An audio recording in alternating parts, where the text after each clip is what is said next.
সুপ্রিয় দর্শক, স্বাগত জানাচ্ছি সম্পাদকীয়তে। আমি ওমর ফারুক। আমাদের আজকের বিষয় আইনের শাসন, আর এ নিয়ে আলোচনার জন্য আমাদের স্টুডিওতে উপস্থিত আছেন অধ্যাপক ডক্টর মেজবাহ কামাল, চেয়ারপারসন গবেষণা ও উন্নয়ন কালেকটিভ, নজরুল ইসলাম বাবু, সংসদ সদস্য নারায়ণগঞ্জ ২, এবং খায়রুল কবির খোকন, যুগ্ম মহাসচিব, বিএনপি।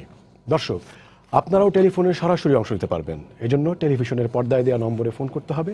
এছাড়া ফেসবুক অথবা SMS এর মাধ্যমেও আপনাদের মন্তব্য পাঠাতে পারবেন। তো আমরা আলোচনা শুরুর আগে শিরোনামগুলো দেখে আসছি। ফেনীর মাদ্রাসা ছাত্রী নুসরাত হত্যাকারীদের কেউ ছাড় পাবে না, হুঁশিয়ারি প্রধানমন্ত্রীর। বললেন, পুড়িয়ে মারার নিন্দা জানানোর ভাষা নেই।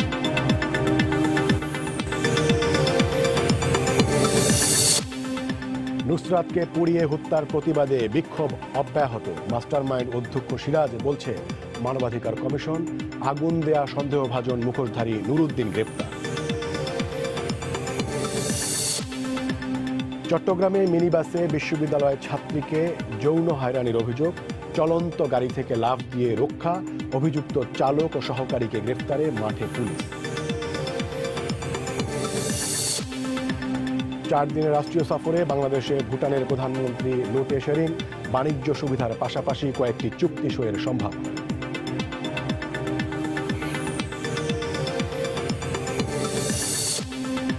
এবং পহেলা বৈশাখের আগে দেশ জুড়ে শ্বাসরাজ রব। রমনা বটমূলে চলছে শেষ মুহূর্তের প্রস্তুতি। সব অনুষ্ঠান হবে নিরাপদে, আশ্বস্ত করল র্যাব।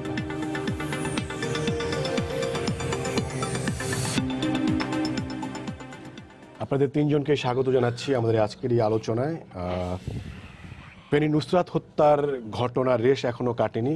গতকাল হাজারো মানুষের উপস্থিতিতে জমায়েতে তাকে জানাজা দেওয়া হয়েছে, এবং এর ভেতরেও আমরা যদি আমাদের হেডলাইনগুলি পর্যালোচনা করি তাহলে দেখব যে এর ভেতরে আসলে জীবন থেমে নেই।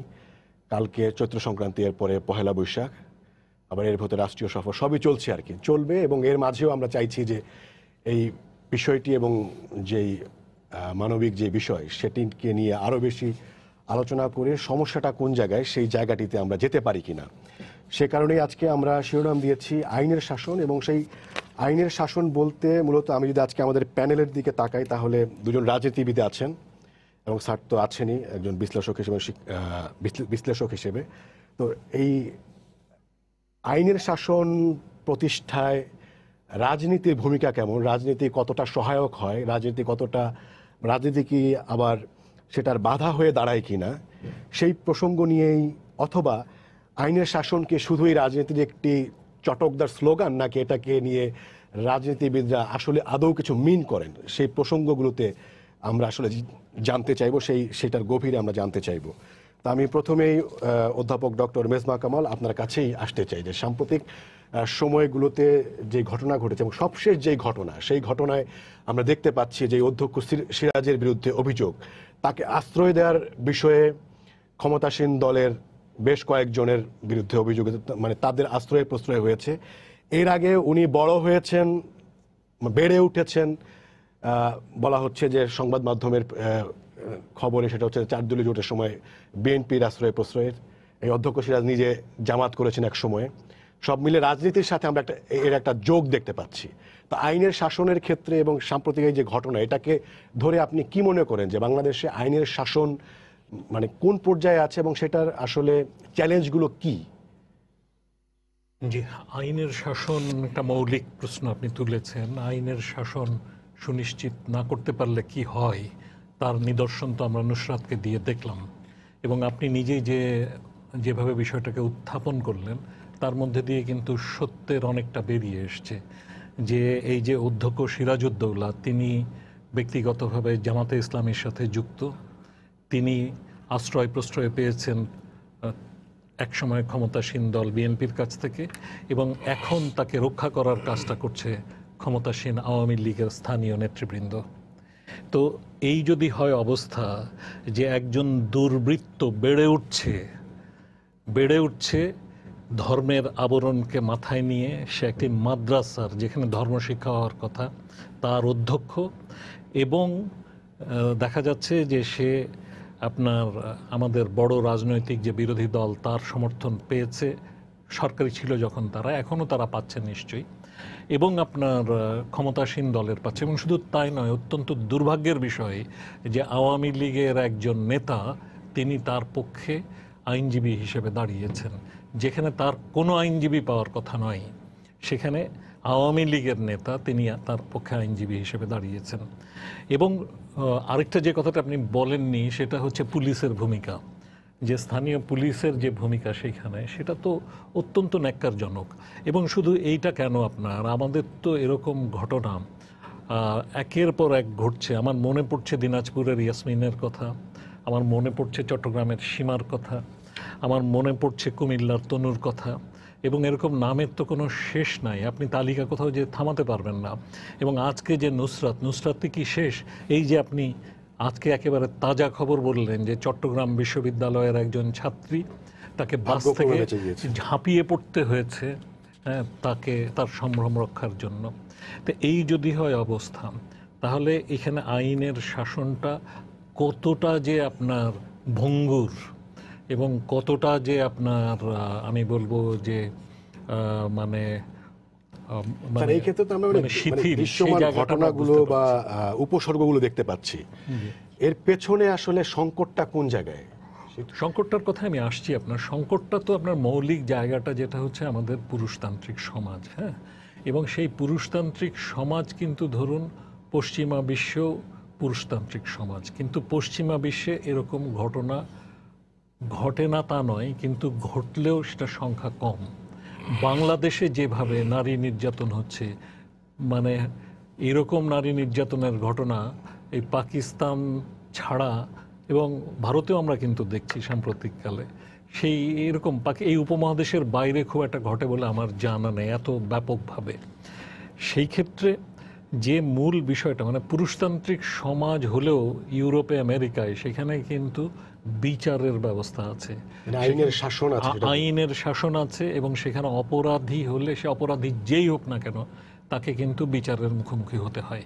তো সেইখানে আমাদের এইখানে পুরুষতন্ত্রের নিগড়টা এত শক্তিশালী এবং আইনের শাসনটা এত শিথিল যে সেইখানে আপনার এই অপরাধীরা ছাড়া পেয়ে যায় বা তাদেরকে কোনো মুখোমুখি হতে হয় না। মুখোমুখি হতে হয় না বলে তারা কিন্তু একই অপরাধ বারবার করার মতো সাহস পায়। আর আরেকটা জিনিস আমি বলবো, মৌলিক সমস্যার জায়গা হচ্ছে আমাদের একটা শিক্ষা ব্যবস্থা। দেখুন আমাদের শিক্ষা ব্যবস্থা, এইসব প্রসঙ্গে আবারও আসবো, আমরা একটু অন্য অতিথিদের কাছে ঘুরে আসি, আবার আপনার কাছে আসবো। আচ্ছা ঠিক আছে। আমি নজরুল ইসলাম বাবু এমপি আপনার কাছে আসতে চাই। সেটি হচ্ছে যে স্যার বলছিলেন, কিছু উদাহরণ দিচ্ছিলেন। একটি হচ্ছে 1995 সালে দিনাজপুরে ইয়াসমিন হত্যা হয়েছিল এবং সেখানে পুলিশের গুলিতে 17 জন নিহত হয়েছিল, এবং সেই সময়ে আওয়ামী লীগ সারা দেশে তুমুল আন্দোলন গড়ে তুলেছিল এবং সেটার কৃতিত্ব আওয়ামী লীগ। এবং তারপরে যে নির্বাচন হয়, সেই নির্বাচনে বিএনপির পরাজয়ের পেছনে, আওয়ামী লীগের সফলতার পেছনে সেই আন্দোলন একটা কাজে দিয়েছিল বলে অনেক রাজনৈতিক বিশ্লেষক বলে থাকেন।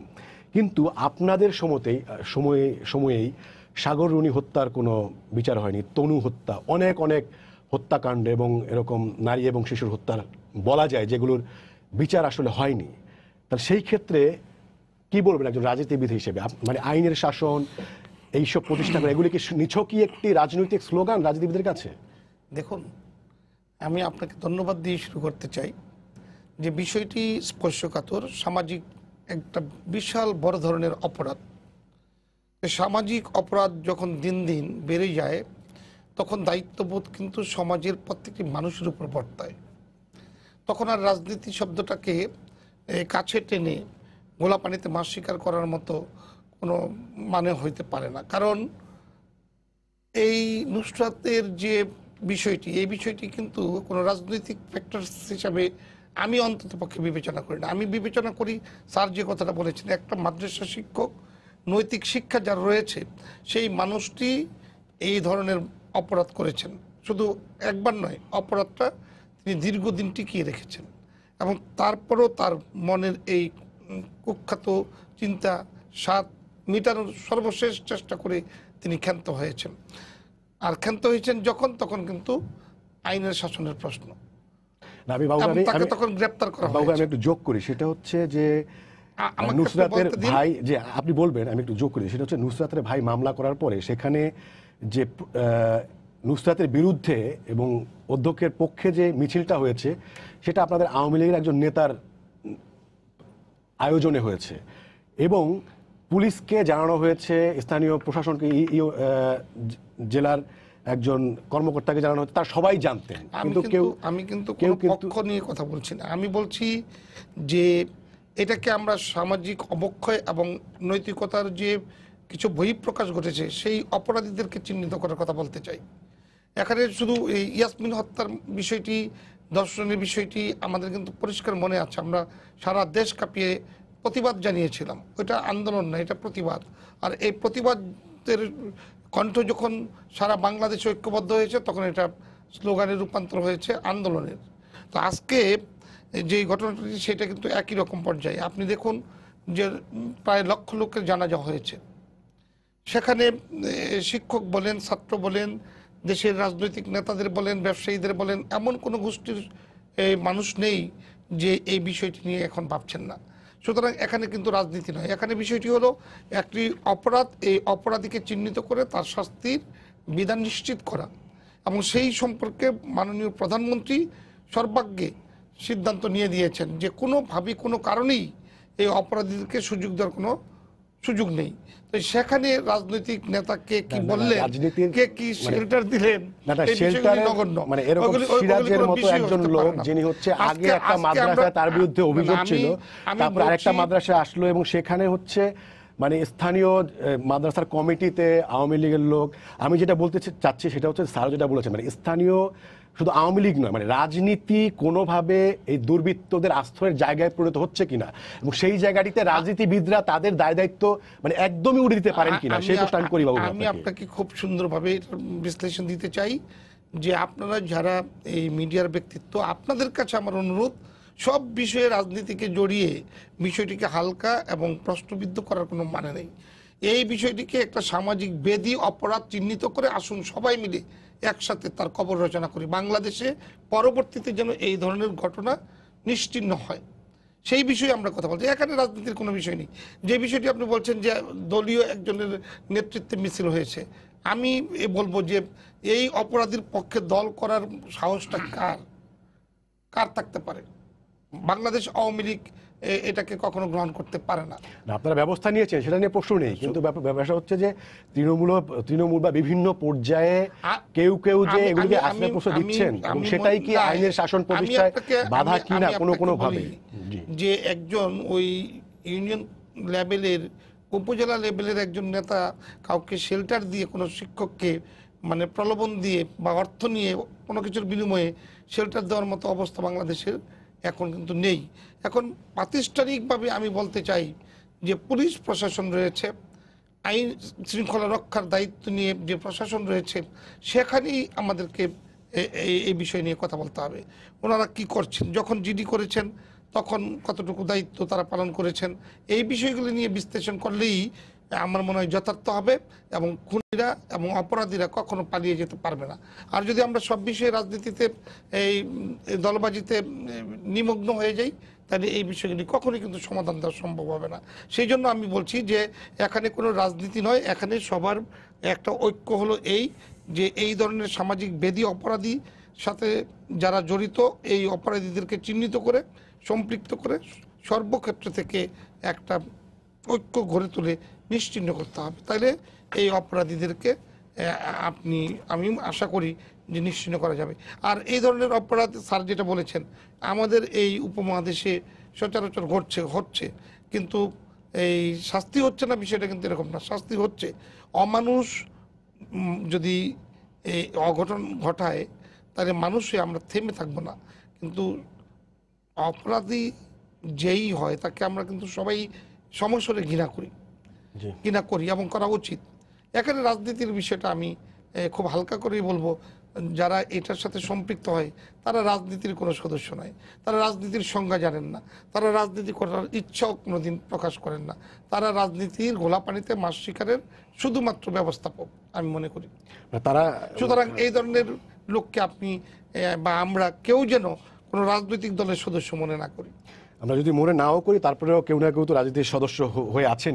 খায়রুল কবির খবর আপনার কাছে জানতে চাই, সেটা হচ্ছে যে মানে আপনার কি মনে হয় যে মানে এর যেই ব্যক্তিকে উপলক্ষ করে আমরা আইনের শাসন প্রসঙ্গটি এনেছি এবং সেটি গণমাধ্যমে এসেছে যে এক সময় আপনাদের সময়ও তিনি বিভিন্নভাবে মানে রাজনীতিবিদদেরকে ব্যবহার করেছেন এবং আইনের শাসনের ক্ষেত্রে রাজনীতিবিদদের মানে প্রতিষ্ঠার ক্ষেত্রে রাজনীতিবিদরা কতটা আসলে সহায়কের বদলে অন্তরায় হয়ে দাঁড়াচ্ছেন কিনা সেটা আপনি কি বলবেন? ধন্যবাদ। মানে সমাজে মানে মানবিক মূল্যবোধের কতটুকু অবক্ষয় বা স্খলন হয়েছে, সর্বশেষ নুসরাত জাহান রাফির যে ঘটনা, যে নৃশংস বর্বরচিত হৃদয় বিদারক, যেটা ভাষায় প্রকাশ করা যায় না, তো এই ধরনের যে ঘটনা সংঘটিত হয়েছে সেই ঘটনার পিছনে কারা জড়িত এটা আমার পূর্বে আমাদের সদ্য শিক্ষক নাজবা কামাল উনি বলেছেন যে এটার সাথে কারা জড়িত। আজকে বিচারহীনতার কারণে মানে আজকে তারা পার পেয়ে যাচ্ছে এবং তাদের বিরুদ্ধে যে শিক্ষক আমরা দেখলাম যে সিরাজ সাহেব, তাকে আমাদের সময় যে শেল্টার দেওয়া সেটা আমার জানা নেই, আমাদের সময় তার 4 জোটের সময় সে তার বিরুদ্ধে কী ধরনের অভিযোগ ছিল এবং তাকে কতটুকু আশ্রয় প্রশ্রয় কে দিয়েছিল সেটা আমার জানা নেই। কিন্তু এবার যেটা জাতীয় গণমাধ্যমগুলো আমরা দেখেছি যে প্রকাশ্যে সরকারি দলের নেতারা তাকে আশ্রয় প্রশ্রয় দিয়েছে এবং একসময় সে জামাত করতো, টাকা দিচ্ছেন এবং পত্রিকা হেডলাইনে হয়েছে উনি জামাতের শিক্ষক হয়ে তিনি আওয়ামী লীগ নেতাদেরকে টাকা দিয়ে তিনি বহাল তবিয়ত অপকর্ম চালিয়ে গেছেন। শুধু সে নৈতিক অপরাধই করেননি, তিনি যে দুর্নীতি সেখানে করেছেন, একের পর এক ঘটনা তিনি করেছেন। আজকে নতুন অনেক দিন ঘটনা ঘটে যাচ্ছে, কিন্তু তার বিরুদ্ধে কোনো রকম ব্যবস্থা আইন প্রয়োগকারী সংস্থা থেকে যেটা বারবার উদ্যোগ নেওয়ার পরেও দেখা গেছে। একটু যোগ করি, সেটা হচ্ছে আমরা আসলে মানে কোনো সুনির্দিষ্ট রাজনৈতিক দলের পক্ষে বা বিপক্ষে বলার বিষয় না। যেই জায়গাটায় আমি আসতে চাচ্ছি সেটা হচ্ছে যে দিনাজপুরে যখন ইয়াসমিন হত্যা হয় 1995 সালে এবং 3 জন পুলিশের বিরুদ্ধে অভিযোগ ছিল এবং পুলিশ তখন বিক্ষোভ দমনের জন্য 17 জনকে হত্যা করেছিল। তার মানে হচ্ছে তখনকার সেই স্বরাষ্ট্র মন্ত্রণালয়ের সেই ধরনের শৈথিল্য বা রাজনীতিবিদদের সেই ধরনের শৈথিল্যের কিন্তু একটা জায়গা ছিল। আমি সেই জায়গাটায় আসতে চাচ্ছি যে মানে রাজনীতিবিদরা, পুলিশ বা যারা দুর্নীতিগ্রস্ত, তারা কি আইনের শাসন রাজনীতিবিদদের যে ভূমিকা থাকার কথা সেটাকে উল্টা ব্যবহার করে তারা কি সেটা বাধা হয়ে দাঁড়াচ্ছেন কিনা, রাজনীতিবিদরা সেই ভূমিকা পালন করতে পারছেন কিনা? না, রাজনীতিবিদদের একটা স্বচ্ছ জবাবদিহিতা ভূমিকা থাকবে, এটি স্বাভাবিক। মানে রাজনীতিবিদরা দেশ পরিচালনা করবেন, তাদের অধীনে থাকবে আইন প্রয়োগকারী সংস্থা, আইন প্রয়োগকারী সংস্থা তাদের নিয়ন্ত্রণে থাকবে। এখন তারা যদি জবাবদিহিতার ঊর্ধ্বে চলে যায়, তারা যদি দরারে সরা জ্ঞান মনে করে, তারা যে একের পর এক ঘটনা ঘটে যাচ্ছে, তারা আইনের প্রপারলি তারা ব্যবস্থা নিচ্ছেন না, তারা মামলা নিচ্ছেন না। যে ঘটনাটি ঘটেছে, যে 2বার উদ্যোগ নেওয়ার পরে সেখানে দেখা যায় ওসি সেখানে কোনো রকম পদক্ষেপ নেননি, তার বিরুদ্ধে অভিযোগ উঠেছে প্রত্যক্ষভাবে। সেখানে সেই ভারপ্রাপ্ত কর্মকর্তার বিরুদ্ধে অভিযোগ উঠেছে যে সিরাজ সাহেব অপকর্ম দীর্ঘদিন যাবত চালিয়ে যাচ্ছে। ওই যে নুসরাতকে আগেও তাকে শারীরিকভাবে লাঞ্ছিত করার জন্য সে কুপ্রস্তাব দিয়েছিল, অনেক ঘটনা আমরা যেটা দেখতে পেয়েছি। তারপরে তার মামলা প্রত্যাহার করে নেওয়ার জন্য তাকে চাপ দেওয়া হচ্ছিল, না করার কারণে তাকে দুর্বৃত্তকে দিয়ে তাকে আগুন লাগিয়ে তাকে নিঃশংসভাবে হত্যা করা হলো। এই যে হত্যা করার যে সুযোগ তারা পেয়েছে, একের পরে ঘটনা, যেটা উনি আগে বললেন, যেটা আমাদের তারা আগে বলেছেন যে তনু, মিতু, তারপরে সর্বশেষ সাগরণী, এই যে অনেকগুলো ঘটনা ঘটেছে, সেই ঘটনার পরবর্তীতে আমরা দেখি একটি ঘটনা ঘটে সে হারিয়ে যায়, তারপর কোনো বিচার হয় না। এখনো পর্যন্ত সাগরণীর কোনো বিচার হয় না, তনু ঘটনার, মৃত্যু ঘটনার কোনো এখনো পর্যন্ত তার মানে দৃষ্টান্তমূলক শাস্তির ব্যবস্থা আমরা দৃশ্যমান দেখতে পাইনি।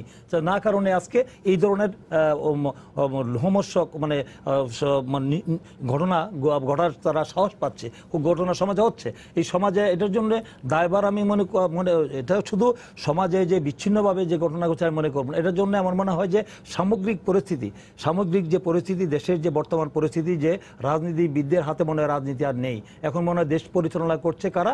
দেশ পরিচালনা করছে পুলিশ প্রশাসন, দেশ পরিচালনা করছে সিভিল প্রশাসন। রাজনীতিবিদরা আজকে অসহায়। তারা আজকে আমরা দেখি, কদিন আগে যেটা আমরা দেখেছি, আমি একটু বলতে চাই, কদিন আগে আমরা দেখেছি যে সেখানে সাতক্ষীরায় একটি ঘটনাকে কেন্দ্র করে মামলা না নেওয়ার কারণে ওসি সেখানে হাইকোর্টে রিট করা হয়েছে। সেখানে মাননীয় বিচারক তারা বলছেন দেশটা কি চোরের দেশ হয়ে গেল? বিচারক বসান, রাত্রিবেলা উনি আদালত বসিয়ে তারা বিচার করেন। সেখানে এত দুঃসাহস, এত সাহস তারা কোথায় পান? এরা বলছেন কারণ যখন তারা জবাবদিহিতার ঊর্ধ্বে চলে যান, যখন তারা একটি সরকারের যে গত নির্বাচনের সময় যে কাজগুলি ওনারা করেছেন, সেই কাজগুলো করার কারণে তারা এখন মনে করে যে সরকারকে টিকিয়ে রেখেছেন এই পুলিশ এবং সিভিল প্রশাসন, যার কারণে তারা এখন ডলারে সরে গেন। তারা এখানে মানে তাদের দুঃসাহস উদ্যত্ত বেড়ে যাচ্ছে এবং তারা কোনো রকম আইনের তোয়াক্কা করছেন না। তাদের কাছে জাতি জনগণ নিরাপদ আশা করে যে তারা এই দেশের মানুষের নিরাপত্তা দিবে। সেই নিরাপত্তা দেওয়ার ক্ষেত্রে যদি আইন প্রয়োগকারী সংস্থা যদি সেই নিরাপত্তা দিতে ব্যর্থ হয়, তাহলে তো এই দেশের মানুষের বিকল্প আর কোথাও নেই। এই সাধারণ মানুষ তারা চায় যে তার জানমালের নিরাপত্তা, একজন মানুষ তার একজন নাগরিক তার জানের নিরাপত্তা, মালের নিরাপত্তা, সেই জন্য স্বাভাবিকভাবে সে যেন ন্যায় বিচারটা পায়। এখন যে বিচারহীনতার সংস্কৃতি শুরু হয়ে যায় দেশে, তাহলে তো দেশে আর মানুষের মানে আইনের শাসন, বিচার বিভাগের স্বাধীনতা, বাক ব্যক্তির স্বাধীনতা, মানবাধিকার চরমভাবে লঙ্ঘন হচ্ছে। এটা তো আমার কথা না, এটা তো প্রতিদিন আমরা দেখতে পাচ্ছি যে আজকে কি পরিমাণ মানবাধিকার লঙ্ঘন হচ্ছে। এটা আমার সাম্প্রতিককালে আমরা যেটা পুরো সমাজ ব্যবস্থাটাই আজকে মনে হয় যে ভেঙে পড়ছে। তো এটা তো মনে হয় যে কোনো না কোনো জায়গায় লাগাম টেনে ধরতে হবে, না ধরলে তো আমাদের সমাজের পরিণতি এটার জন্য একটা ভয়ঙ্কর ভয়াবহ অবস্থার দিকে আমি আপনার কাছে আবারও আসবো। সেটা হচ্ছে যে মানে এই ধরনের ঘটনায় আপনি যেভাবে বলছেন যে মানে পুরো বিচারহীনতাকে দায়ী করছেন এবং আপনাদের সাথে যে ঘটনা সেগুলোকে আপনি লিঙ্ক করছেন, তো সেই মানে এই ধরনের ঘটনাকে রাজনৈতিকভাবে ব্যবহার বা রাজনৈতিকভাবে সেটাকে একটা রং দেওয়াটাও একটা সমস্যা কিনা, সেটাও আমি আপনার কাছে পরে জানতে চাই। স্যার, আমি আপনার কাছে আসতে চাইছি, সেই একজন দর্শক আছেন, প্রশ্নটা নিয়ে আসি, তারপর স্যার আপনার কাছে আসবো। দর্শক, আপনার পরিচয় দিয়ে প্রশ্ন করুন। হ্যালো, আসসালামু আলাইকুম। যে আমি ময়মনসিংহ থেকে বলছি, আঞ্জু। জি, বলুন। হ্যাঁ, আমার প্রশ্নটা হইল, এই যে নারী নির্যাতন হচ্ছে সারা বাংলাদেশে, এটা আন্দোলন অনেক দিন ধরেই চলছে, কিন্তু আল্লামা শফি সাহেব যে তেঁতুলের সঙ্গে তুলনা করলেন, কিন্তু সিরাজউদ্দৌলার সাথে তেঁতুলের কাজটাই করলেন। কিন্তু আল্লামা শফি সাহেবের বিরুদ্ধে কোন রাজনৈতিক দল কোন সুচ্চার হইলেন না, কোন একটা প্রতিবাদ করলেন না হাসানুল হক ইউনূস ছাড়া। তাহলে উনারা যে বসে তিনজনে আলাপ আলোচনা করতেছেন, উনারাও তো একটা প্রতিবাদের ডাক দিতে পারে, উনারাও তো বিভিন্ন প্রতিষ্ঠানের সঙ্গে জড়িত। তাহলে তো আমার মেয়েকে নিয়ে আমি ইজ্জতের সহিত বাঁচতে পারি। আল্লামা শফিকে আপনি এই ঘটনায় মানে কিভাবে দায়ী করছেন, মানে আপনার যুক্তিটা জানতে চাচ্ছি। শুনতে পেয়েছেন? হ্যাঁ, আল্লামা শফিকে আপনি এই ঘটনায় কিভাবে দায়ী মনে করছেন? না, দায়ী বলে না, উনি তো তেঁতুলের সঙ্গে তুলনা করছেন। আচ্ছা, মানে আপনি সেই মানসিক বিষয়টা, মানসিকতার কথা বলছেন। তেঁতুলের কাজটা করতেন। জি, আপনি সেই মানসিকতার কথা বলছেন। জি স্যার, আমি আপনার কাছে আসতে চাই। সেটা হচ্ছে যে দুইটা বিষয়, মানে এই ঘটনার পরে একটা বিষয় হচ্ছে যে মানে আগে যখন অনেক ধরনের মানে ইফটিজিং ঘটনা ঘটে, তখন প্রশ্ন মানে বলা হতো যে পোশাকের কারণে এটা হয়েছে, এবং এখানে যে মেয়েটি হয়েছে তিনি একজন হিজাবধারী এবং বোরকা করেন, এবং সেই জায়গাটিতে বোধহয় এক ধরনের নাড়া এসেছে। আরেকটা বিষয় হচ্ছে মানে ছোটোখাটোভাবে বাইতুল মোকাররমে দু একটি ধর্মীয় সংগঠনকে দাঁড়াতে দেখা গেল, বড় আকারে কিন্তু যারা বাংলাদেশে ধর্ম নিয়ে কথা বলেন তাদের কাউকে কিন্তু এই ঘটনায় তেমন কোনো বিবৃতি বা সেটা দিতে দেখা যায় নাই। এবং তাদেরও যে ভূমিকা, তারাও তো মানে নানা ধরনের সুশাসনের কথা বলেন, মানে তাদেরও তো ভূমিকা সেভাবে আমরা দেখতে পাচ্ছি না। সেটাকে আপনি কিভাবে দেখেন? জি, অনেক মানে প্রশ্নের জন্য ধন্যবাদ। আমি মানে নিশ্চয়ই আমরা তো দেখছি যে ধর্মীয় সংগঠনগুলো তারা কিন্তু এই ব্যাপারে সামনে এসে দাঁড়ানো উচিত ছিল, দরকার ছিল, কিন্তু সেভাবে ধর্মীয় সংগঠনগুলো দাঁড়ায়নি। তেমনিভাবে আপনি দেখুন যে মানে এর আগের একটা ঘটনায় যেভাবে নারী সাংবাদিকরা এসে দাঁড়িয়েছিলেন, কিংবা নারী সংগঠনগুলো যেভাবে দাঁড়িয়েছিলেন, এই ঘটনায় কিন্তু আমরা এখন পর্যন্ত নারী সাংবাদিক দিক থেকে তেমন কিছুই দেখিনি, এবং নারী সংগঠনগুলো এসছে, প্রতিবাদ করছে, কিন্তু যেভাবে নেতৃত্ব নিয়ে সামনে দাঁড়ানোর দরকার ছিল সেভাবে দেখিনি।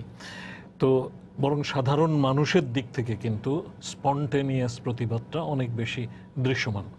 তো সেদিক থেকে আমি মনে করি যে যোগ করি, সেটা হচ্ছে যে মানে যেই কোনো সমস্যাকে মানে একটা সাইড ধরে দেখা, এইটাও কি আইনের শাসনের ক্ষেত্রে একটা মানে প্রতিষ্ঠা না হওয়ার ক্ষেত্রে সমস্যা কিনা? যে আমার সম্প্রদায়ের যখন হচ্ছে আমার সহকর্মী একজন সাংবাদিক একজন আক্রান্ত হলো, তখন আমি সরব হলাম, বা যখন একজন শিক্ষক হলো তখন শিক্ষক সমাজ সরব হলো।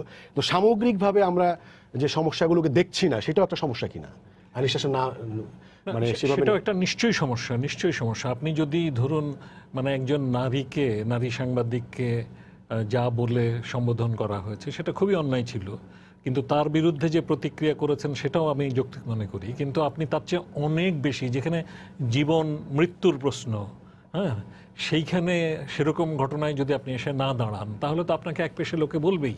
হ্যাঁ, তো কাজে আমি মনে করি যে মানে যেখানে এই চরম মানবাধিকার লঙ্ঘনের প্রশ্ন, যেখানে জীবন মৃত্যুর প্রশ্ন, সে সমস্ত জায়গাগুলোতে কিন্তু বিবেকবান যদি নিজে হন তাহলে এসে দাঁড়ান, না হলে লোকে আপনাকে স্বার্থান্ধ বলবে, আপনাকে একচোখা বলবে। হ্যাঁ, তো সেদিক থেকে আমি মনে করি এটার পিছনে কিন্তু একটা রাজনীতি কাজ করে। আমাদের সমস্যা হচ্ছে একটা যে আমাদের সব কিছুই অতি রাজনৈতিক, এই জন্য আমরা রাজনীতির মাপকাঠিতে বিবেচনা করি এবং রাজনীতিকভাবে যেটা আমার পক্ষে যাবে আমি তার পক্ষে দাঁড়াই, আর যেটা রাজনৈতিকভাবে পক্ষে যাবে না তার বিপক্ষে দাঁড়াই। এবং আমি যেমন আমি একটু বলি, আমি নজরুল ইসলাম বাবু ভাই, আমি আপনার কথা সূত্র ধরে বলি যে মানে সমাজের প্রতিটা মানুষের উপর দায়িত্ব বর্তাই, এটা আপনি বলছেন। সমাজের মানুষ কিন্তু মানে আপনার প্রতিবাদ করতে নেমেছে, স্থানীয়ভাবে নেমেছে, সারা দেশে নামছে। হ্যাঁ, আগামীকালও কিন্তু একটা বড় কর্মসূচির ডাক আছে। কিন্তু আপনার মানে রাজনীতির কোনো ভূমিকা নাই যদি আপনি বলেন, আমি কিন্তু এই জায়গাতে আপনার সাথে মানে আমি একটু বলে নি ভাই। হ্যাঁ, মানে I would beg to differ. হ্যাঁ, কেননা আপনার আসলে কিন্তু দেখছি যে ধরুন রাজনীতির একটা ভূমিকা আছেই, এবং এই যে মানে ধর্ষকের পক্ষাবলম্বন যারা করছে তাদের কিন্তু রাজনৈতিক পরিচয় আগেও ছিল, এখনো আছে। এই পরিচয়টা বদলায়, আসলে ক্ষমতায় কারা আছে তার সাথে সাথে হয়তো পরিচয়টা বদলাচ্ছে, কিন্তু আপনি সেটাকে এড়াতে পারবেন না যে রাজনীতিকের ভূমিকা নাই, এই কথাটা বলাটা ঠিক হবে না। তেমনিভাবে যেমন ধরেন খোকন ভাই, যখন আপনি বললেন যে আপনার মানে পুলিশ সেই কর্তৃত্বকারী হয়ে যাচ্ছে, তার একটা ব্যাখ্যাও আপনি দিলেন। কিন্তু 1995 সালে যখন ইয়াসমিনের ঘটনাটা ঘটে তখন কিন্তু আপনার দল বিএনপি এরা ক্ষমতায় ছিল, এবং সেইখানে ইয়াসমিনকে হত্যার বিরুদ্ধে যে সাধারণ মানুষ নেমেছিল প্রতিবাদে, সেরকম সাধারণ প্রতিবাদকারী 17 জন মানুষকে হত্যা করা হয়েছিল, পুলিশ হত্যা করেছে। কিন্তু সেই পুলিশকে কিন্তু আপনারা নিয়ন্ত্রণে রাখতে পারেননি। তাহলে কি সেই পুলিশও আপনাদেরকে ক্ষমতায় নিয়ে এসেছিল? সেরকম তো নয়। কাজেই আপনার সেটা এখনো অব্যাহত চলছে। কাজেই আপনার বিষয়টা কিন্তু ওখানে না, বিষয়টা হচ্ছে আবার আমি যখন আপনার মানে কথা বলি পুলিশের সাথে, পুলিশের মধ্যে আপনার প্রচুর অসৎ এবং আপনার স্বার্থান্ধ লোকজন আছেন, আবার পুলিশের মধ্যে ভালো অফিসারও আছেন, এবং তারা কিন্তু বলেন যে তারা যে প্রশাসনের কাজ করবেন বা তারা যে আপনার আইন শৃঙ্খলা রক্ষার কাজ করবেন, তারা রাজনৈতিক হস্তক্ষেপের কারণে করতে পারেন না। সে ক্ষমতায় যে দলই থাকুক, সেই দলের নাম বিএনপি হোক, সেই দলের নাম আওয়ামী লীগ হোক, সেই দলের নাম জাতীয় পার্টি হোক বা জামাত হোক, যে দলই হোক না কেন, তারা কিন্তু কাজ করতে পারেন না, কারণ আপনার তাদের পদে পদে রাজনৈতিকভাবে মানে আপনার বিপত্তির মুখোমুখি হতে। আসলে আমি আপনাদেরকে মানুষের কথা যদি বলি, আপনারা জনপ্রতিনিধি, আপনারাও মানুষের কাছে থাকেন, কিন্তু মানে আমি তো এটা বুঝি, আজকে আপনি কোনো এলাকায় একটা নারী নির্যাতিত হলে আপনি তার বিরুদ্ধে বা কোনো একটা মানে অপরাধ হলে সে অপরাধীর বিরুদ্ধে কোনো ব্যবস্থা পুলিশ নেবে না যদি তার পক্ষে শক্তিশালী রাজনৈতিক সমর্থন না থাকে। এটা সত্যি কথা, কোথাও নেয় না আপনার কোনো নারী নির্যাতিত হলে যদি তার পক্ষে পলিটিক্যালি কেউ না দাঁড়ায়, আর আদারওয়াইজ আপনার এরকম মানে ব্যাপক গণবিক্ষোভ তৈরি হতে হবে। তো ওরকম গণবিক্ষোভের মতো ঘটনা তো নুসরাতের মতো চরম ঘটনায় হয়, এছাড়া তো হয় না। কাজেই আপনার এছাড়া অন্য যে অপরাধগুলো হয় সেগুলোও তো অপরাধ, ওই ছোট ছোট অপরাধগুলোই তো বড় যে এরকম জায়গায় পৌঁছে যায়। কাজেই প্রত্যেকটা ছোট ছোট অপরাধেই কিন্তু সেগুলোকে যদি থামিয়ে দেওয়া যায় এবং দুর্বৃত্তের পিছনে, ধর্ষকের পিছনে রাজনীতিক সমর্থনকে যদি বন্ধ করা যায়, তাহলেই কেবলমাত্র আমার মনে হয় যে এটা থেকে আমরা বেরোতে পারবো। আর আইন শৃঙ্খলা রক্ষাকারী বাহিনীর যারা এই ধরনের কাজগুলো করেন, এই যে নুসরাতের ক্ষেত্রে যারা করেছেন, এরা তো নিজেরা অপরাধী, এরা কি অপরাধ মানে আপনার দমন করবেন? তো এই সমস্ত অপরাধের দৃষ্টান্তমূলক শাস্তি হওয়া দরকার। আমরা অধিকাংশ ক্ষেত্রে দেখি কি যে যখন পুলিশের কোনো কর্মকর্তা বা আপনার ধরুন ইভেন আমি যদি বলি আপনার কুমিল্লা ক্যান্টনমেন্টে তনুর যে ঘটনা, তার সাথে যুক্ত ছিল কে, যার বিরুদ্ধে অভিযোগ, সে তো একটা খুব সাধারণ স্তরের মানে সৈনিক পর্যায়ের মানুষ বা তার চেয়ে একটু ওয়ারেন্ট অফিসার পর্যায়ের মানুষ। তো সেইখানেও পর্যন্ত আমরা দেখা গেল যে সেখানে কিন্তু সেই মামলা গায়েব হয়ে গেল, কিচ্ছু করা গেল না। তো তার মানেটা কি? তার মানে হচ্ছে অপরাধীর যদি কোনো একটা যদি আপনার একটা উর্দি থাকে, তাহলে কিংবা যদি একটা চাকুরি থাকে, তাহলে সে হচ্ছে আপনার মানে সে হচ্ছে তাকে ছোঁয়া যায় না।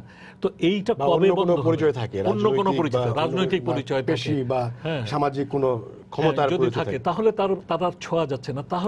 তাহলে আইনের শাসন কোথায়? তাহলে রাষ্ট্র কেন? রাষ্ট্র তো আপনার ভূমিকা রাখার আছে। হ্যাঁ, সমাজ নিশ্চয়ই গুরুত্বপূর্ণ ভাই, আমি নিশ্চয়ই সমাজ গুরুত্বপূর্ণ, সমাজকে রেসপন্ড করতে হবে, কিন্তু তাহলে রাজনীতি কেন, রাষ্ট্র কেন, সেখানে রাজনীতিবিদ কেন যে পাশে দাঁড়ায় না, সেই জায়গাটা আমার মনে হয় যে জরুরিভাবে যে দরকার। একজন দর্শক অপেক্ষা করছেন, তারপর বাবু ভাই আপনার কাছে আসবে, আপনি নিশ্চয়ই বলার জন্য উদ্গ্রীব হয়ে আছে, আপনি কিছু নোটও নিয়েছেন। দর্শক আপনার পরিচয় দিয়ে প্রশ্ন করুন। আমি তাপস কুমার রায়, জি বাগেরহাট থেকে বলছি। জি আমার প্রশ্ন নজরুল ইসলাম বাবু ভাইয়ের কাছে, জি, উনি শুনছেন। মাননীয় সংসদ নারায়ণগঞ্জে। জি। আমার প্রশ্ন যে বাংলাদেশ আওয়ামী লীগ সরকার পরিচালনা করছে, কিন্তু আমার কাছে মনে হয় যে বর্তমান মনে হয় পুলিশ প্রশাসন দেশ পরিচালনা করছে। তা না হলে যে ওসি সাহেবের কাছে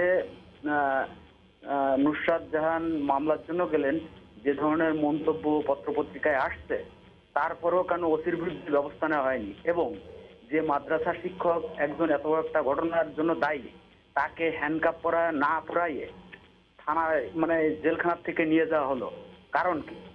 কারণটা বাবু ভাইয়ের কাছে আমার প্রশ্ন। সব কিছুতেই কি প্রশাসন দেশের সবকিছুর ঊর্ধ্বে আছে, না মূলত আমরা যারা সাধারণ মানুষ, সাধারণ লোকজন, তাদের মানে নিরাপত্তা? প্রশ্নটা মনে হয় স্পষ্ট, আপনাকে ধন্যবাদ বাবু ভাই। না, আমি কিন্তু শুরুতেই বলেছি যে ডিপার্টমেন্টাল বিষয়গুলো প্রাতিষ্ঠানিক যে রূপ দেওয়া আছে, যারা যে কাজটি করা দরকার সেই বিষয়ে কিন্তু আমাদের সমাজকে সচেতন হওয়া দরকার। আমি কিন্তু তাকে সেই কথাটাই বলেছি, সামাজিক আন্দোলনে আমাদের আরও সক্রিয়, অর্থাৎ সমাজ সচেতন মানুষ দরকার। প্রতিটি ক্ষেত্রে মানুষ যেন সচেতন হতে পারে। আমরা শুধু রাজনৈতিক কর্মকাণ্ডের উপর দোষারোপ করে আলোচনা করে শেষ করে দিলে আমরা কিন্তু অপরাধীর শাস্তি নিশ্চিত করতে পারি না। যেমন যে ভাইটি আমাকে প্রশ্ন করেছিল অত্যন্ত সুন্দরভাবে, যে পুলিশ কেন এই কাজটা যথাযথভাবে করতে ওসি পারছে না। মুয়াজ্জেম তিনি তার ভিডিও একটা মানে সামাজিক যোগাযোগ মাধ্যমে ছড়িয়েছে, সেখানে উনি প্রশ্ন করছেন মেয়েটাকে এবং বলছেন যে হাত থেকে মুখ সরাও, এবং যখন জিজ্ঞেস করেছে যে কি করেছে, সেখন বলেছিল গায়ে হাত দিয়েছে, তখন বলছে এতটুকুই। তার কাছে এটা বিষয়টা অনেক ছোট এবং সেটা আসলে কতটুকুই হয় সেই জায়গাটিতে। জি, আপনাকে একটু হেল্প করলাম, ইনফরমেশন না না, আমি বলি যে বিষয়টি যে এক মাদ্রাসার প্রিন্সিপাল যে এই বিষয়ে কথা বলার তো কোনো কারণই নেই, কিন্তু সে বলছেন। এরপর পুলিশ কেন এই অতিরিক্ত প্রশ্ন করতে যান? আপনার প্রশ্ন তো সেই। আমার প্রশ্ন আমি কিন্তু প্রথমেই বলেছি যে পুলিশের বিরুদ্ধে কোনো ব্যবস্থা নেওয়া হয় নাই, এবং ক্লোজ করাটাই যথেষ্ট নয়, একজনকে ক্লোজ করলেই যথেষ্ট না নয়। না, পুলিশকে ক্লোজ পুলিশ কেন এই মামলায় আসামি হবে না? আমি বলছি পুলিশকে সে তো ক্লোজ আইনের করার ঊর্ধ্বে দায়িত্ব কিন্তু আরেকজন পুলিশেরই।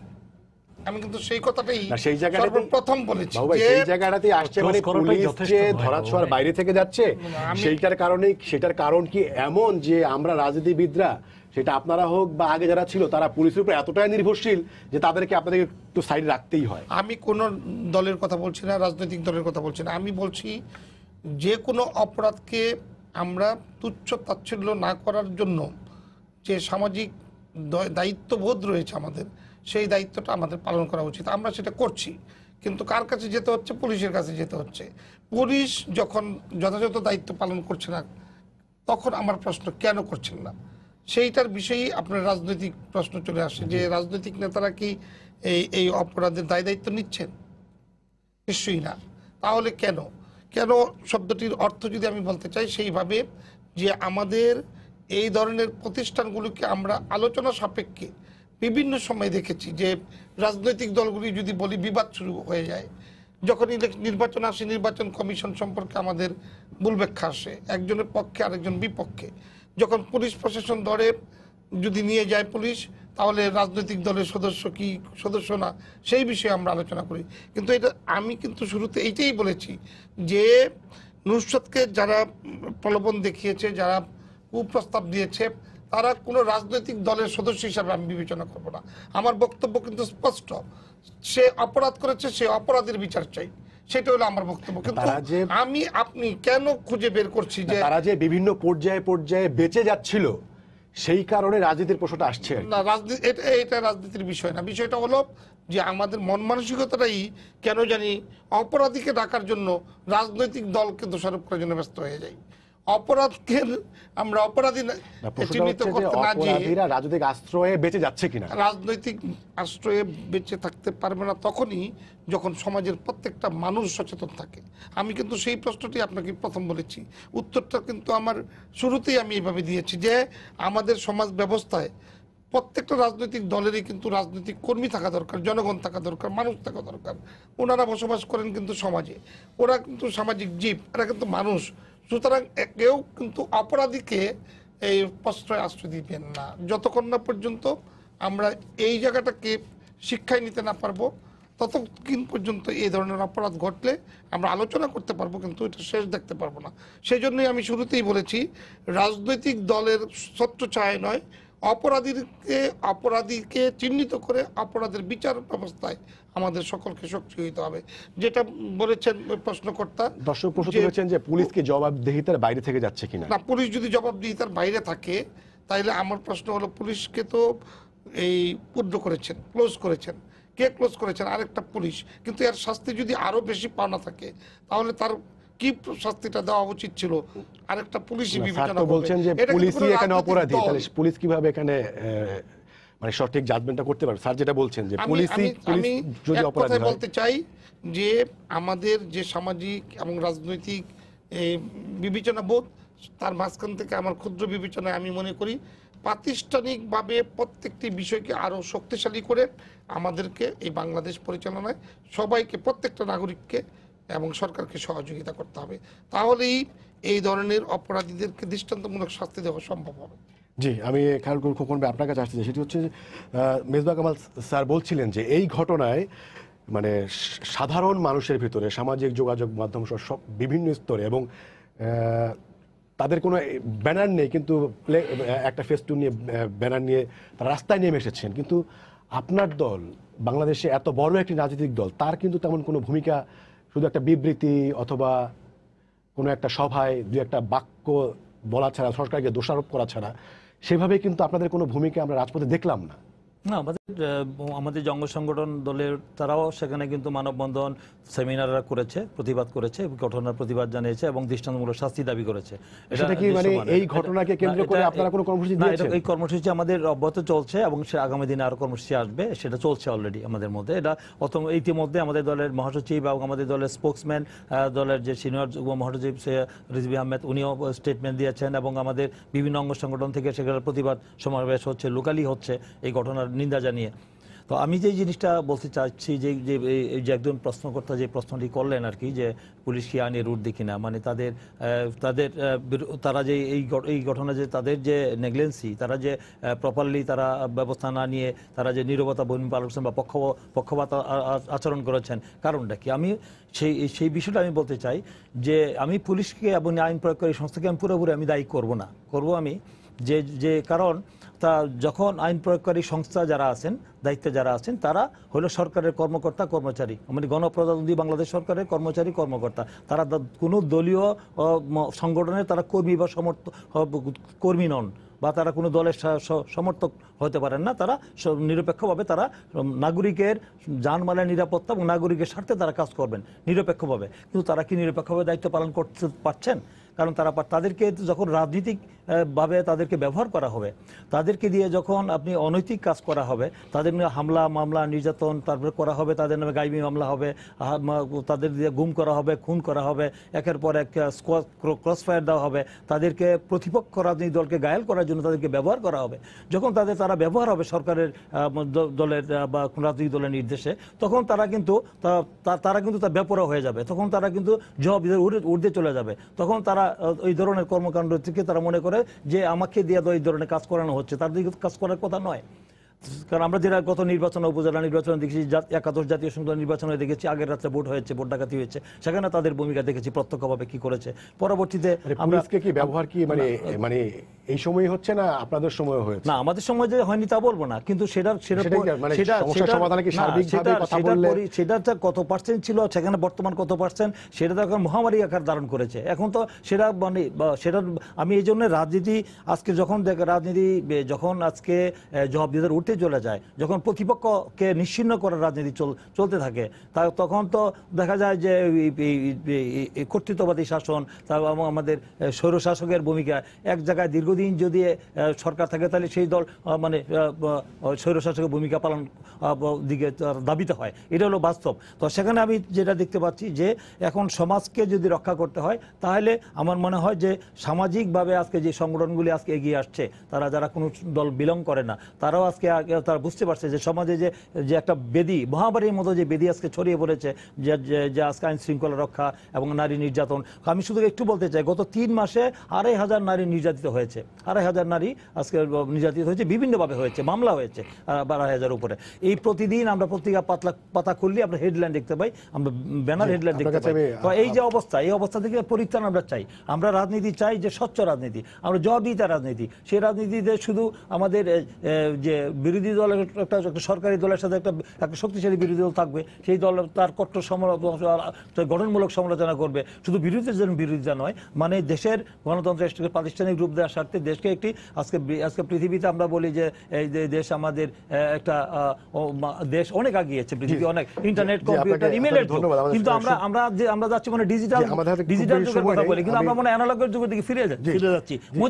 মধ্যযুগ কায়দা আজকে এই ধরনের ঘটনা ঘটছে। এই ঘটনাগুলো আমাদের সমাজের জন্য অত্যন্ত ভয়ঙ্কর অবস্থা সৃষ্টি হবে। আমি একটা জানতে চাই, সেটা হচ্ছে যে মানে এই ঘটনায় কি শুধুমাত্র রাজনৈতিক বলবো নাকি এর ভেতরে একটা সামাজিক একটা বিষয় আছে, এর পাশাপাশি একটা রাজনৈতিকও একটা বিষয় আছে, এবং দুটাকে আপনি সমাধানের ক্ষেত্রে আসলে কিভাবে আপনি সাজেস্ট করবেন যে আসলে সেটার এটা তো সত্য যেটা বাবু ভাই যেটা বলছিলেন যে সামাজিক একটা অবক্ষয় যদি না হবে, তাহলে একটা মাদ্রাসার অধ্যক্ষ তিনি ধর্মীয় শিক্ষা দেন, তার হাতে কেন এরকম একটা ঘটনা ঘটবে, সেটা একটা সামাজিক একটা বিষয় আছে। আবার তিনি আবার রক্ষা পেয়ে যাচ্ছেন রাজনীতির মাধ্যমে, এবং সেই জায়গাটাকে কিভাবে আপনি একটা কমন গ্রাউন্ডে আনবেন সমাধানের ক্ষেত্রে? এটা তো ঠিক যে আপনার এখানে মানে সামাজিক রাজনৈতিক অবক্ষয়, এবং আমি বলবো যে ধর্মীয় মূল্যবোধের নামে যারা কাজ করেন তাদেরও চরম অবক্ষয়ের একটা প্রকাশ কিন্তু এর মধ্যে দিয়ে আছে। তা না হলে আপনি দেখুন না কেন, আপনি একের পর এক দেখুন, এবং মাদ্রাসাগুলোতে যে পরিমাণে মানে শিশু বলাৎকারের ঘটনা ঘটে, এগুলো কিন্তু মানে সব সময় ঘটে, এতদিন হয়তো সামনে আসে নাই, কম এসছে, আজকাল কিন্তু সামনে আসছে। এমনকি আমাদের ছেলে শিশুরাও নিরাপদ না, এরকম একটা অবস্থা। তো সেই জায়গার মেয়েরা তো আছেই। তো এই দিক থেকে আমরা কিন্তু দেখতে পাচ্ছি যে আপনার আমাদের দেশের সকল শিক্ষা প্রতিষ্ঠানকে, এবং বিশেষত এই ঘটনাগুলো যেহেতু মাদ্রাসা এখন মানে সামনে আসছে, মাদ্রাসাগুলোকে কিন্তু মনিটরিংয়ের মধ্যে আনা দরকার। এটা খুব জরুরি প্রয়োজন।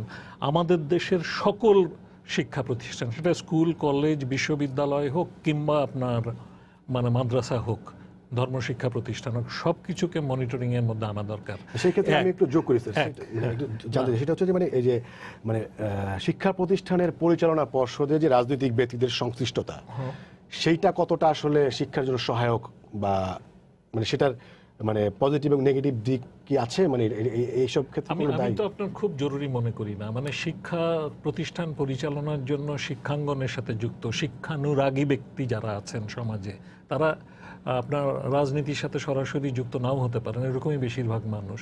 তো তারা কিন্তু এই কাজটা করতে পারেন, শিক্ষকরা পারেন, শিক্ষানুরাগী মানুষরা পারেন, অভিভাবকরা পারেন। সেখানে রাজনৈতিক সংশ্লিষ্টতা যত কমানো যায় আমি তত মঙ্গল মনে করি, এটা এক। আর 2 নম্বর হচ্ছে যে আবার আমি এই ক্ষেত্রে কিন্তু প্রশাসন নির্ভরতাকেও মানে ঠিক মনে করি না, যে আপনার ওসিডিসি তারাই আপনার শিক্ষা প্রতিষ্ঠানের কর্তৃত্বে থাকবেন, হ্যাঁ, সেটা আমি ঠিক মনে করি না। এমনকি আমি আপনার বিসিএস ক্যাডার থেকে আমি শিক্ষাকে স্বতন্ত্র করে দেওয়ার পক্ষপাতী। আমি মনে করি যে শিক্ষকরা যেন স্বাধীনভাবে তার মত প্রকাশ করতে পারেন, তারা যেন স্বাধীনভাবে তৎপরতা করতে পারেন, শিক্ষকতা একটা মিশন, স্যার, আপনি সেভাবে বিল কিন্তু কানেক্ট এটাকে করে করা পাবেন, জি। দরকার। সেটা আপনার সেইভাবে পৃথক করা দরকার। শিক্ষাকে ক্যাডারে না রেখে একটা পৃথক আলাদা বেতন স্কেলের আন্ডারে আলাদা একটা ব্যবস্থায় নিয়ে আসা দরকার। কিন্তু আমি আরেকটা জিনিস মনে করি যে দেখুন, আজকে কিন্তু নারী বিদ্বেষী পুরুষতান্ত্রিকতার কথা আমি বলেছি, কিন্তু এই পুরুষতান্ত্রিকতা এখন তার সাথে ধর্মীয় এক ধরনের আপনার যারা ধর্ম ব্যবসায়ী আমি বলবো, তারা আপনার এর সাথে নারী বিদ্বেষী মনোভাবকে যুক্ত করে এমন অবস্থা তৈরি করেছে যে সেটাও কিন্তু নারীকে আপনার আক্রমণের বিষয়বস্তু করে তোলার জন্য ভূমিকা রাখছে।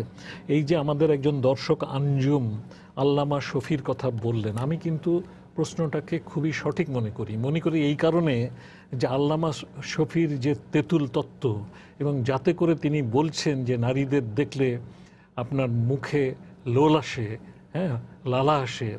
তো এই যে আপনার 92 বছরের একজন মানে কি বলবো আপনার ধর্মবেত্তা, তিনি যদি এই ভাষায় কথা বলতে পারেন তাহলে, এবং আমাদের ওয়াজ যেগুলো হয় সেগুলো অনেক ওয়াজে অনেক ভালো ওয়াজ আছে, কিন্তু অনেক ওয়াজের মধ্যে কোনো বক্তা তাদেরকে কাউকে চিহ্নিত করা হয়েছে, আরও অন্যদেরকে চিহ্নিত করা দরকার, যে যারা আপনার নারী বিরোধী বক্তব্য দেয় এবং নারীকে নিয়ে আপনার নানা রকমভাবে অবদমনমূলক কথা বলে, সেগুলোও কিন্তু কোনো ধর্মের কথা নয়, ধর্ম এটা করার কথা বলে না। সেই ক্ষেত্রে আমি যেটা বলি আপনার, যে আপনি ধর্মের নামেও আপনি কিন্তু নারীকে যদি আপনার মানে উপভোগের বিষয় হিসেবে উপস্থাপন করেন, নারী নির্যাতনের পথ কিন্তু সেটাকে তৈরি করে দেয়। কাজেই আপনি হাজার হাজার লাখ লাখ মানুষের সামনে বয়ান করছেন, সেখানে নারীকে সম্মানের সাথে উপস্থাপন করাটা কিন্তু জরুরি বিষয়। এই বিষয়গুলো আমি মনে করি মনিটরিং করা দরকার। আর সমস্ত পাঠ্যক্রমের মধ্যে নারীর ব্যাপারে সচেতনতা, নারী পুরুষের সমতার বিষয়গুলো, সেগুলো আনা দরকার। খুব বেশি সময় নেই, হয়তো মিনিট দেড়েক বা এক মিনিট সময় আছে আমাকে বললো আর কি, প্রডিউসার বললেন, সেটা হচ্ছে আপনি সব মিলিয়ে যদি সাম আপ করেন যে আপনার বক্তব্যটা। জি, আমি শুধু এই নুসরাতের ঘটনাটা নিয়ে বলতে চাই যে দেখুন, আমরা অনেক কথাই এখানে বলেছি, বাস্তবতা হলো যে আমাদের প্রত্যেকটি মানুষকে সচেতন হওয়া জরুরি হয়ে পড়েছে, এবং যার যার কর্তব্য দায়িত্ববোধ থেকে আমাদের কথা বলা দরকার। আমরা যে এই স্যার যেটা বলতেছিলেন ওয়াজ মাহফিল হচ্ছে, দেখবেন একজন মাওলানা সারা দেশকে ধোলাই করে বক্তৃতা করছে, কখনো এই নারীদেরকে নিয়ে তুচ্ছ তাচ্ছিল্য বক্তব্য হচ্ছে, কোথাও সরকারকে ধোলাই দেওয়া হচ্ছে, কোথাও আরও খারাপ কিছু বলছেন, কিন্তু তাদেরকে কিছু বলা যাচ্ছে না। যেই একটা হুজুরকে বলবেন তারা বেয়াদব, পরের দিন দেখবেন এই মাদ্রাসার মিছিল, এইসব আতঙ্ক কিন্তু ছড়িয়ে দেয়, এটা কিন্তু বাস্তব। আবার যদি আপনি সামাজিকতার বিষয়ে শেষ করতে হবে, আর এক কথায় শেষ করতে চাই যে সিরাজ সাহেব যে প্রিন্সিপাল, এই ধরনের প্রিন্সিপালরা কিন্তু খুব শক্তিশালী থাকে। কারণ কি জানেন, ওদেরকে কিন্তু প্রাতিষ্ঠানিকভাবে নিয়োগ করা হয় সত্যি, কিন্তু তাদেরকে সরানোর সময় কিন্তু সরানো যায় না। জি, তাদেরকে কোর্ট শেল্টার দেয়। ধন্যবাদ বাবু ভাই, ধন্যবাদ খায়রুল কবির খোকন, এবং ধন্যবাদ অধ্যাপক ডক্টর মেজবা কামাল। আমরা সব মিলিয়ে যেটি বুঝছি যে এটি সামাজিক এবং রাজনৈতিক সবারই দায়িত্ব রয়েছে। সামাজিক এবং রাজনৈতিক পাশাপাশি আমরা যারা ব্যক্তি আছি, আমাদের প্রত্যেকেরও সচেতন হওয়ার বিষয় রয়েছে। আপনাদের তিনজনকে ধন্যবাদ। দর্শক, আপনাদেরও ধন্যবাদ জানিয়ে শেষ করছি আজকে সম্পাদকীয়। আগামীকাল আবারও দেখা হবে রাত 10টায়। দেখার আমন্ত্রণ রইল। শুভরাত্রি।